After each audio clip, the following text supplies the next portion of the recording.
திருவாரூர் அரசு கல்லூரியில் நடைபெற்ற நகராட்சி நிர்வாகம் மற்றும் குடிநீர் வழங்கல் துறை பொறியாளர் தேர்வில் வினாத்தாள் வெளியானதாக தேர்வர்கள் குற்றம் சாட்டியதால் பரபரப்பு ஏற்பட்டது.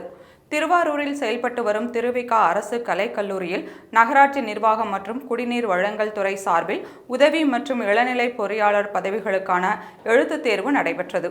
இதில் பல்வேறு மாவட்டங்களைச் சேர்ந்த 1315 பேர் விண்ணப்பித்திருந்தனர். இதில் 750 பேர் தேர்வு எழுத வந்தனர். தமிழகத்தில் நடைபெறும் அரசு தேர்வுகளில் தேர்வு அறைக்குள் மட்டுமே வினாத்தாள்கள் இருக்கும் கவர் பிரிக்கப்பட வேண்டும்.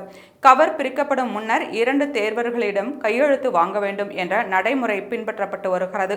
இந்நிலையில் தேர்வர்களுக்கு கொடுக்கப்பட்ட வினாத்தாள்கள் இருந்த கவரின் சீல் அறைக்குள் வரும் முன்பே பிரிக்கப்பட்டு இருந்ததாக கூறப்படுகிறது. இதனால் அதிர்ச்சியடைந்த தேர்வர்கள் தேர்வு ஏற்பாட்டாளர்களிடம் இது குறித்து கேள்வி எழுப்பினர். ஆனால் அவர்களிடமிருந்து முறையான பதில் கிடைக்கவில்லை. இதனால் கோபமடைந்த தேர்வர்கள் வினாத்தாள் வெளியே எடுக்கப்பட்டு முறைகேடு நடந்துள்ளது, தேர்வு மையத்தில் வைத்து திறக்கப்பட வேண்டிய வினாத்தாள் கவர் முன்னதாகவே பிரிக்கப்பட்டுள்ளதால் தேர்வில் நம்பகத்தன்மை குறைந்துவிட்டது, எனவே முறைகேடு குறித்து உரிய விசாரணை மேற்கொள்ள வேண்டும் என்று கூறினர். இதுகுறித்து கல்லூரி பொறுப்பு முதல்வர் ராஜாராம் கூறுகையில், தேர்வு நடவடிக்கையில் எந்தவித முறைகேடும் நடக்கவில்லை.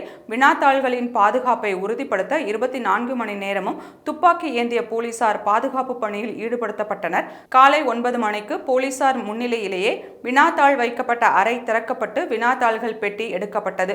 பெட்டியிலிருந்து எடுக்கப்பட்ட அனைத்தும் சீலிடப்பட்ட கவர்கள் ஆகும். அனைத்து கவர்களும் தேர்வறைக்கு கொடுத்து அனுப்பப்பட்டு 9:20 மணிக்கு வினாத்தாள்கள் தேர்வர்களுக்கு வழங்கப்பட்டது. ஒரு கவருக்கு 10 வினாத்தாள்கள் இருக்கும். ஒரு அறைக்கு 25 தேர்வர்கள் என்பதால் 3 கவர்களை பிரித்து 25 பேருக்கு வழங்கிவிட்டு அடுத்த அறையில் 2 கவர்கள் மட்டும் பிரிக்கப்பட்ட கவரில் உள்ள 5 வினாத்தாள்களை வழங்கினோம்.